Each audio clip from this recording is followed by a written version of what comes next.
Iran के इस drone हमले के बाद स्विट्जरलैंड में हुई शांति डील का दी एंड हो जाएगा और खाड़ी में एक बार फिर से महाविनाश की शुरुआत हो जाएगी।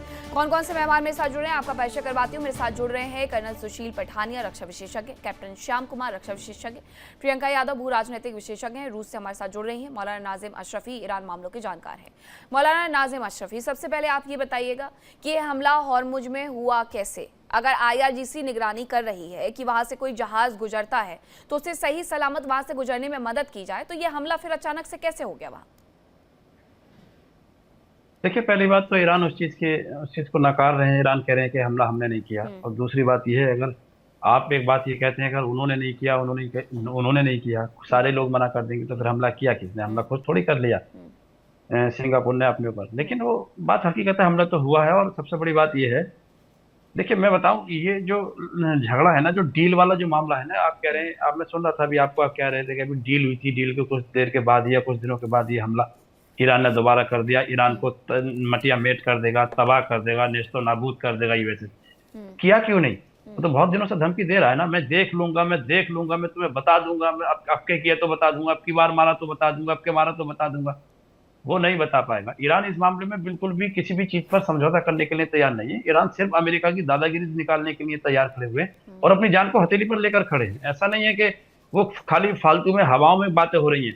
यहाँ जो है पूरी दुनिया भर में एक लास्ट हो गया था दादागिरी का यूएसए की, और ट्रंप की तो बदतमीजी और पागलपन की बिल्कुल हद ही पार हो गई थी। इसीलिए ईरान को बहुत दिनों से धमका रहे हैं ना कि हम ये कर देंगे, हम ऐसा हमला करेंगे, आप देखा नहीं होगा, आप संभाल नहीं पाओगे, रोक नहीं पाओगे, आपने तसव्वुर नहीं किया होगा। तो किया क्यों नहीं? फिर डील के लिए क्यों जाते हैं बार बार? रशिया के पास जाते हैं और भी छुटभइये मुल्कों के पास जाते हैं, इधर उधर जाते हैं। आप क्यों जाते हैं दूसरों के पास? क्यों आप डील की बात? ईरान ने कभी नहीं की।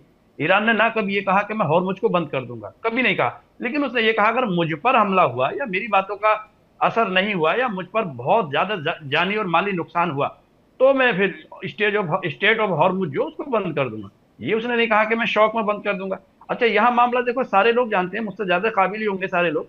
मुझे नहीं लगता कि यहाँ मामला कोई फालतू की बात होगा। यह मामला सिर्फ कमाई का है, यह मामला सिर्फ दौलत का है, तेल पर नजर है, मालियत पर नजर है। अच्छा, आप तो देखिए दोनों अमेरिका देशों में से आखिरकार वो देश कौन सा है जो इस डील को तोड़ना चाहता है, मौलाना नाजिम अशरफी? क्योंकि नुकसान दोनों को होगा। अगर इस डील से फायदा दोनों को हो रहा है तो नुकसान भी दोनों का है। तो दोनों में से कौन इस डील को तोड़ना चाहता है? इसकी वजह से ये हमला किया गया।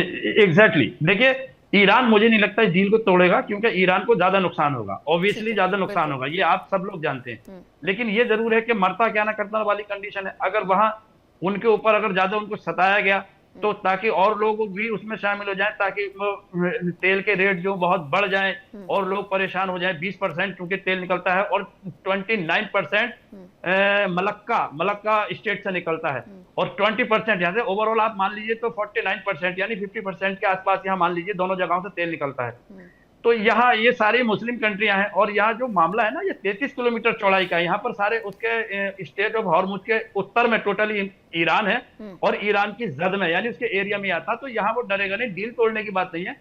कोई ना कोई वजह ऐसी रही होगी, क्योंकि ईरान जानता है नुकसान फौरी तौर पर ईरान को कम नहीं होगा और ज्यादा ही होगा। कुमार हमारे साथ हैं, वो काफी एक्सपीरियंस भी रखते हैं इन तमाम चीजों का, उनसे भी थोड़ा समझते हैं। मार्को रूबियो जब मिडिल ईस्ट में है, सिंगापुर ये कह रहा है कि वो भी पैसे देगा, सिंगापुर को मनाया जा रहा है।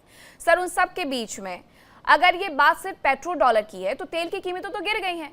तो तेल की कीमतें गिरने की वजह से अमेरिका को नुकसान कैसे होगा? ये तो रिवर्स चलता है कि तेल की कीमतें गिरेंगी, डॉलर के दाम बढ़ेंगे। तो फिर ये अचानक से हमला कर देना मार्को रूबियो की उपस्थिति में, ये बहुत सारे सवाल मैंने एक साथ आपसे पूछ लिए हैं।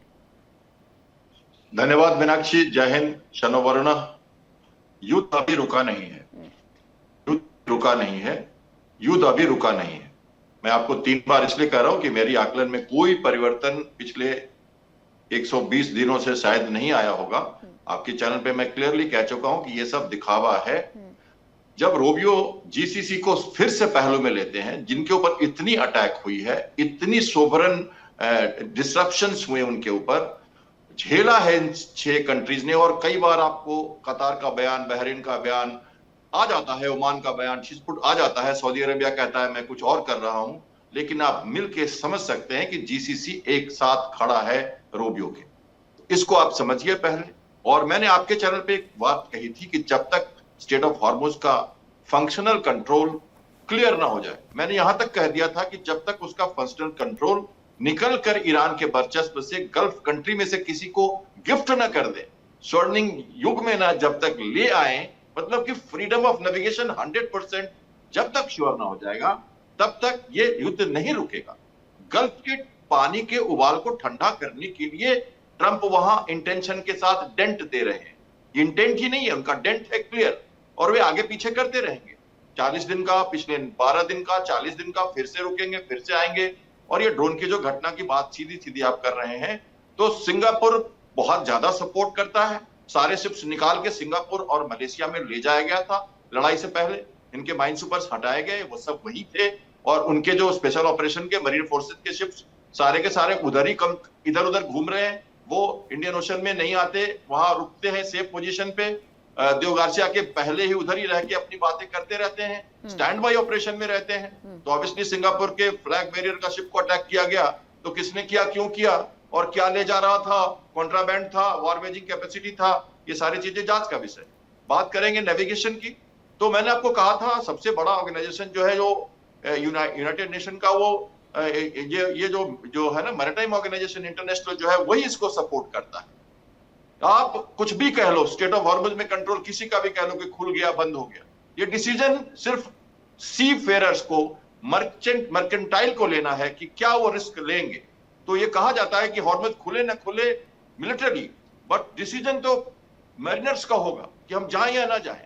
एक और बात मैं आपको कहना चाहूंगा, ओमान की बात करते हैं हम लगातार, तो आपको मैंने बताया था कि 2 रूट वहां पे चल रहे हैं। ये पेन की फिर से मैं भाषा दिखा दूं, ये जो सेकंड वाला रूट है ना, नीचे ओमान वाला, ये है हॉर्मुज का रूट, जो अभी आरजीसी के कंट्रोल में, उसके ऊपर 60 दिन के बाद वो टॉल लगाने की बात करें, जिसको जीसीसी में नकार दिया गया कि ऐसा नहीं हो सकता।